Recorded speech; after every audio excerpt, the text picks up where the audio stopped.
Bismillahirrahmanirrahim. Assalamualaikum warahmatullahi wabarakatuh dan salam sejahtera. Jumpa kita ke siri kedua Nota Ringkas Sejarah Tahun 5, Perjuangan Tokoh Tempatan siri 2. Okey, kita sambung daripada minggu lepas. Yang keenam, Yang Tuan Antah. Okey, Yang Tuan Antah ni sangat-sangat tidak bersetuju dengan British, antara British dengan Datuk Kelana, Datuk Kelana Sungai Hujung. Beliau tak setuju dengan Datuk Kelana kerana mengisytiharkan Teraci sebagai wilayahnya atau wilayah Datuk Kelana. Datuk Kelana ambil Teraci itu sebagai wilayahnya. Okey. Yang Tuan Antah dapat menyerang Parui dan dapat tawan Parui di sana dan buat kubu pertahanan. Okey. British serang Yang Tuan Antah di Parui dan akhirnya Yang Tuan Antah dan pengikutnya terpaksa berundur ke Bukit Putus. Yang Tuan Antah berunding, dia berunding dengan pihak British dan akhirnya beliau diiktiraf sebagai Yang Tuan Besar Seri Menanti. Okey. Yang ketujuh, Datuk Bahaman. Dia melawan British atau dia menentang British kerana dia hilang hak kutip cukai dan dilucutkan sebagai pembesar pada masa itu. Okey, pada 1891 Datuk Bahaman serang balai polis Lubuk Terua dengan bantuan Tok Gajah dan juga Mat Kilau. Okey, 1894 Datuk Bahaman tawan Kuala Tembeling dan juga Jeram Ampai. Okey, British dapat balik Jeram Ampai dan akhirnya Datuk Bahaman terpaksa berundur ke Kelantan dan juga mendapat perlindungan di Chiang Mai, Thailand. Itu sejarah kepada Datuk Bahaman. Okey, seterusnya Antanum di Sabah ya. Beliau menentang Syarikat Borneo Utara British kerana hilang kuasa dan pengaruh. Antanum tentang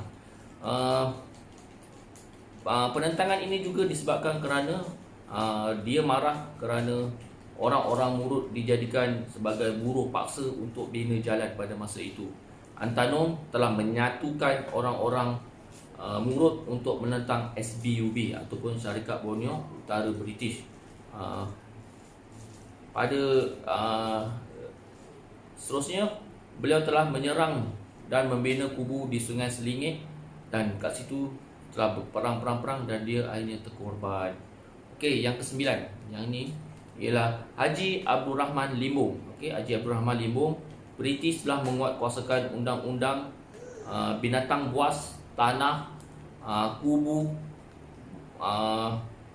dan juga membuat pas kebenaran pertanian. Jadi Haji Abdul Rahman Limbung sangat tidak puas hati apa yang telah dibuat oleh British.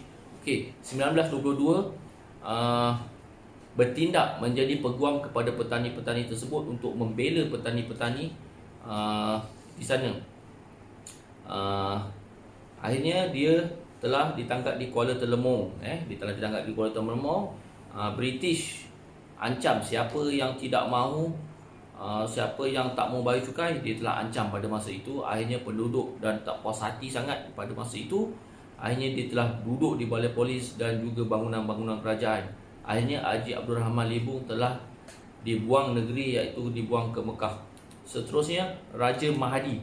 Okey, Raja Mahadi sangat tak berpuas hati kepada